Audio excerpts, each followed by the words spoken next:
Assalamualaikum dear student. Again, the graph of a trigonometric function.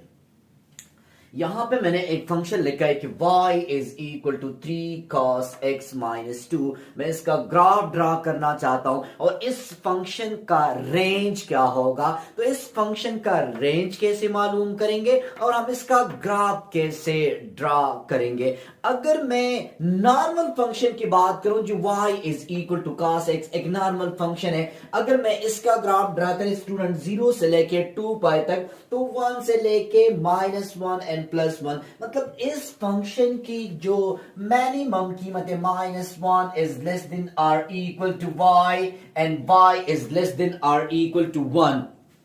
तो जो normal cast का function होता है इसका जो मैक्सिमम कीमत है वो है 1 और जो मिनिमम कीमत है वो है -1। और इसका जो इस ग्राफ का जो सेंटर है वो कहां से, वो हमारे पास है 0। तो मुझे इस ग्राफ का, इसी फंक्शन का ग्राफ ड्रा करना है।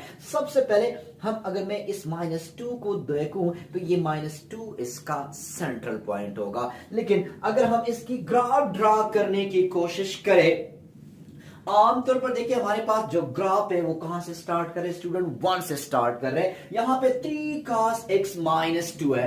अगर x की जगह मैं 0 डिग्री प्लेस करूंगा तो cos 0 पे 1 होता है और यहां पे आ जाएगा 3 माइनस 2 से क्या आएगा स्टूडेंट, हमारे पास आ जाएगा 1। अगर फिर अगेन इस cos की जगह मैं 60 प्लेस करूंगा तो 60 पे cos 60 हमारे पास 0.5 होता है और अगर 0 फिर 2 से सब्ट्रैक्ट करूंगा तो हमारे पास -0.5 समथिंग आएगा स्टूडेंट।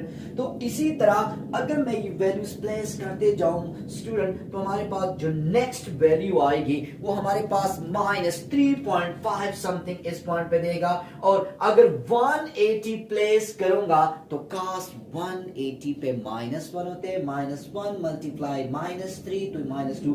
तो इस फंक्शन की यहां पे 180 पे आ जाएगा -5। सेम टू सेम ये वैल्यूज रिपीट होना स्टार्ट, यहां पे ये वैल्यू आएगा। फिर हमारे पास 300 पे और 360 पे हमारे पास कीमत कुछ यूं आएगी। तो अगर हम इसकी ग्राफ की बात करें तो हमारे पास जो ग्राफ होगा स्टूडेंट वो कुछ यूं आएगा।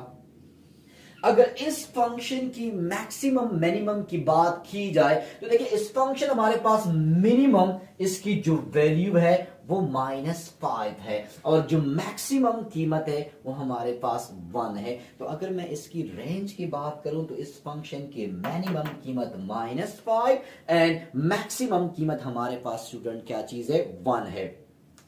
अगर मैं नॉर्मल ग्राफ से कंपेयर किया जाए तो देखिए यहां पे -2 की वजह से हमारे पास ग्राफ 2 स्टेप देखिए उसने डाउनवर्ड केज कर दिया। तो अगर हमारे पास +2 आ जाए तो ये ग्राफ 2 स्टेप अपवर्ड पे जाएगा। लेकिन इस फंक्शन का डोमेन रेंज हम एक और मेथड से भी निकालते हैं। यहां पे मेरे पास स्टूडेंट है कि y is equal to 3 cos x minus 2। मैं इस फंक्शन का रेंज मालूम करना चाह रहा हूं। y plus 2 is equal to 3 cos x। मैं स्टूडेंट यू भी लिख सकता हूं कि y plus 2 is equal to divide by 3 cos x। अब cos की जो मैक्सिमम कीमत है वो है 1 और जो मिनिमम कीमत है -1। तो मैं इसको कुछ यूं कंपेयर कर रहा हूं स्टूडेंट इसको कि -1 is less than or equal to y plus 2 divide by 3 is less than or equal to 1।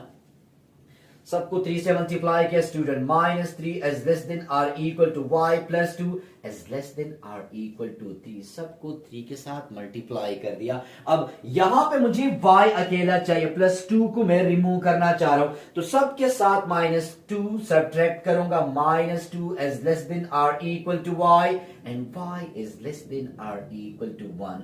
So -5 is less than or equal to y and y is less than or equal to 1. So इस function की जो minimum कीमत है वो है -5 और जो maximum कीमत है वो है हमारे पास 1।